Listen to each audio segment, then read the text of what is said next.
అందరికీ నమస్కారం. ఈరోజు మనం కాలపు పొరల్లో దాగి ఉన్న ఒక ఊరి కథను తెలుసుకోబోతున్నాం. ఒక పురాతన గ్రామం, దాని పేరు సాయిగూడెం. పదండి ఆ గతంలోకి ఒక ప్రయాణం చేద్దాం. మనందరికీ ఆలేరు గురించి తెలుసు కదా. ఈరోజు అదొక పట్టణం. అయితే ఈ ఆలేరుకు ఒకప్పుడు జన్మనిచ్చిన తల్లి ఊరొకటి ఉందని తెలుసా? అదేంటంటారా? ఈ ప్రశ్నకు సమాధానం వెతుక్కుంటూనే మన ఈ ప్రయాణం సాగుతుంది. సరే, మరి ఈ సాయిగూడెం కథను మనం ఎలా తెలుసుకోబోతున్నామో చూద్దాం. ముందుగా అసలా తల్లి ఊరి కథ ఏంటో చూద్దాం. తరువాత ఆ ఊరి పేరులో, అక్కడి రాళ్లలో దాగి ఉన్న రహస్యాలేంటో తెలుసుకుందాం. ఆ తర్వాత ఒకప్పటి దాని వైభవానికి సాక్ష్యాలుగా నిలిచిన ఆనవాళ్లను వెతుకుదాం. ఇక చివరగా అది ఎలా ఒక అధికార కేంద్రంగా ఉండేదో చూద్దాం. ఓకే, మన కథ మొదటి ఘట్టానికి వచ్చేసింది. తల్లి ఊరి కథ. అస్సలు కథేంటంటే, ఇప్పుడు మనం చూస్తున్న ఆలేరుకు మూలం సాయిగూడెమే అని అక్కడి వాళ్లు బలంగా నమ్ముతారు. ఆ నమ్మకం నుండే మన అన్వేషణ మొదలవుతోంది. స్థానికులు చెప్పేదాన్ని బట్టి చూస్తే ఆలేరు అనే ఈ పట్టణం ఈ మధ్యకాలంలో, అంటే రైల్వే లైన్ వేసిన తర్వాతే ఏర్పడిందట. కాని అంతకు ముందు నుంచి ఈ ప్రాంత ప్రజల మూలాలు, వాళ్ల చరిత్ర అన్నీ సాయిగూడెంతోనే ముడిపడున్నాయి. అందుకే దాన్ని అంత ప్రేమగా తల్లి ఊరు అని పిలుచుకుంటారు. సరే, ఇప్పుడు ఇంకాస్త లోతుగా వెళ్దాం. ఈ ఊరి కథలోని అసలు రహస్యాలు దాని పేరులో, అక్కడ దొరికే పవిత్రమైన శిలల్లో దాగి ఉన్నాయి. అవే మనకు దొరికిన మొదటి అతి ముఖ్యమైన క్లూజ్ అన్నమాట. సాయిగూడెం ఈ పేరు వినగానే మామూలు ఊర్లే అనిపిస్తుంది. కాని దీని అసలు పేరు సాహిణిగూడెం. సాహిణి అంటే ఏంటో తెలుసా? గుర్రపు దళం, అంటే అశ్వసైన్యం. అంటే ఒకప్పుడు ఈ ఊరు గుర్రపు దళాలు ఉండే ఒక పెద్ద సైనిక శిబిరం అన్నమాట. చూసారా, పేరులోనే ఎంత పెద్ద చరిత్ర దాగుందో. ఇక సైనిక విషయాలు పక్కన పెడితే ఈ గ్రామానికి ఒక ఆధ్యాత్మిక హృదయం కూడా ఉంది. అదే ఈ రాముని బండ.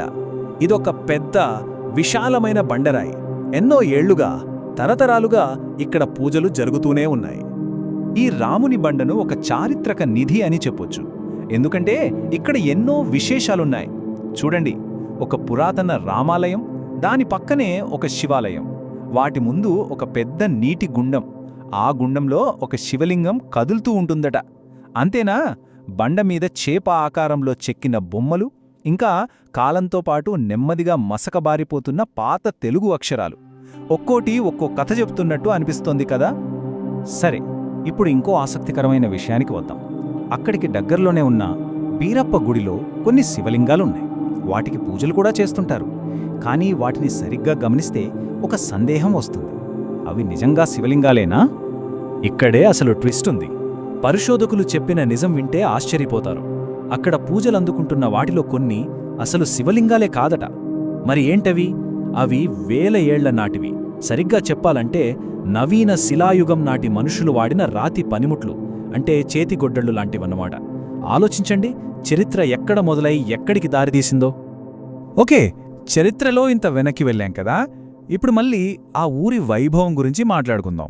ఒకప్పుడు సాయిగూడెం పండగలతో, సంబరాలతో ఎంత కళకళలాడుతూ ఉండేదో చెప్పడానికి కొన్ని కథలు, కొన్ని ఆనవాళ్లున్నాయి. వాటిని చూద్దాం. ఒకప్పుడు ప్రతి ఏటా చైత్ర పౌర్ణమి వచ్చిందంటే చాలు, సాయిగూడెంలో పెద్ద పండగే. బండమీది దోపు అనే పేరుతో రాములవారి కళ్యాణం చేసేవారట. అది ఎంత పెద్ద జాతరలా ఉండేదంటే ఆ చుట్టుపక్కల ఊళ్ళన్నీ కదిలి వచ్చేవట. అంత ఘనంగా జరిగే ఆ జాతర ఉన్నట్టుండి ఎందుకు ఆగిపోయింది? దీని వెనక ఒక కథ చెబుతారు. అప్పట్లో హైదరాబాద్ నిజాం గారు కూడా ఈ ఉత్సవానికి ఏనుగు మీద తలంబ్రాలు, పట్టుబట్టలు పంపేవారట. కాని ఒకసారి అనుకోకుండా ఆ ఏనుగు అక్కడి నీటి గుండంలో పడి చనిపోయింది. ఆ సంఘటన తరువాత నిజాంగారి కానుకలు ఆగిపోయాయి. దాంతో నెమ్మదిగా ఆ జాతర కూడా తన వైభవాన్ని కోల్పోయింది. ఇంకా ఆ ఊరి చరిత్ర ఎంత గొప్పదో చెప్పడానికి మరికొన్ని ఆధారాలున్నాయి. ఒకచోట 16వ శతాబ్దం నాటి గరుత్మంతుడు, హనుమంతుడి విగ్రహాలు కనిపిస్తాయి. ఇంకోచోట పొలాల్లో దున్నుతుంటే రాతి రథ చక్రాలు బయటపడ్డాయి. పాత మట్టికోట గుర్తులు, తలలు తీసేసిన జైన విగ్రహాలు. ఇవన్నీ చూస్తుంటే ఒకప్పుడిక్కడ జైన మతం కూడా బలంగా ఉండేదేమో అనిపిస్తుంది. అంటే ఒకే చోట ఎన్ని చరిత్రలున్నాయో చూడండి. ఇప్పటిదాకా మనం ఊరి చరిత్ర, సంస్కృతి గురించి చూశాం కదా. ఇప్పుడు మరో ముఖ్యమైన కోణంలోకి వెళ్దాం.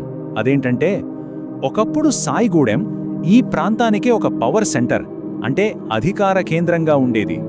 ఇప్పుడున్న ఆలేరుతో సహా మొత్తం ప్రాంతాన్ని ఇక్కడ్నుండే పరిపాలించేవారట. వింటుంటే ఆశ్చర్యంగా ఉంది కదూ. ఇప్పుడు మనం చూస్తున్న ఈ చిన్న పల్లెటూరు నుండే ఒకప్పుడు మొత్తం ఆలేరు ప్రాంత పరిపాలన జరిగేది. ముఖ్యమైన నిర్ణయాలన్నీ ఇక్కడే తీసుకునేవారు. పన్నుల వసూలు లాంటివన్నీ ఇక్కడి నుండే నియంత్రించేవారు. అంతేకాదు ఆ పరిపాలన వ్యవస్థ కూడా చాలా పక్కాగా ఉండేది.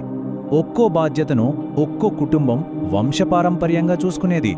ఉదాహరణకి కట్టెగుమ్ముల వంశం వాళ్ళు మాలి పటేలుగా అంటే రెవెన్యూ వ్యవహారాలు చూసుకుంటే, గుంటుక వంశం వారు పోలీస్ పటేలుగా శాంతి భద్రతలు చూసేవారు. ఇక ఆకవరం వంశం వారు కరణాలుగా గ్రామలెక్కలన్నీ చూసుకునేవారన్నమాట. అదండి సాయిగూడెం కథ. ఒకప్పుడు సైనిక శిబిరంగా, పవిత్ర క్షేత్రంగా, ఒక పెద్ద సాంస్కృతిక కేంద్రంగా, చివరికి ఒక ప్రాంతానికే పరిపాలనా కేంద్రంగా వెలిగిన ఒక ఊరి కథ.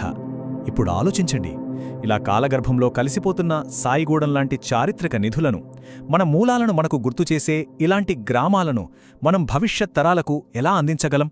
ఈ ప్రశ్నతోనే ఈరోజుకి ముగిద్దాం.